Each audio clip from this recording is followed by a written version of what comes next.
গৰমৰ বন্ধৰ দিনকেইটা কেনেকৈ যে পাৰ হ'ল মই একো ধৰিবই নোৱাৰিলোঁ। মোৰ এনেকুৱা লাগিছে একমাহ মোৰ কাৰণে চাগে কমেই হ'ল।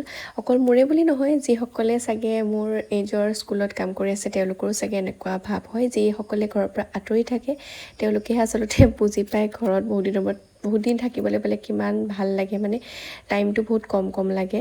বাৰু যি কি নহওক, এয়া আছিল গৰমৰ বন্ধৰে কোনোবা এটা দিনৰ ভিডিঅ'।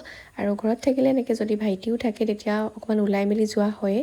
আৰু আমি গৈছিলোঁ আজি কিবা এটা ছেল্ফ কেয়াৰ কৰিম বুলি, সেইকাৰণে আৰু গৈয়ে প্ৰথমতে পেট পূজাটো কৰি ল'লোঁ। এয়া খালোঁ বেবিকৰ্ণ, তাৰপিছত মুখৰ এক্সপ্ৰেশ্যন চাওকচোন খোৱাৰ, আৰু তাৰপিছত খালোঁ চাহ। সন্ধিয়া বা আবেলি সময়ত চাহ খোৱাটো মোৰ এটা নিয়ম বুলি আপোনালোক মানে ৰেগুলাৰ ভিউৱাৰসকলে জানেই। তাৰপিছত খালোঁ ক্ৰিস্পি চিকেন ফ্ৰাই। তেনেদৰেই খাই বৈ আজৰি হ'লোঁ, আৰু অকণমান দেৰিয়ে হ'ল বাৰু খোৱা বোৱা কৰি থাকোঁতে।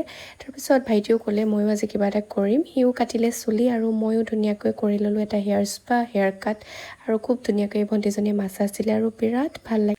ভিডিঅ'টো ইমানেই আছিলে, বাই বাই।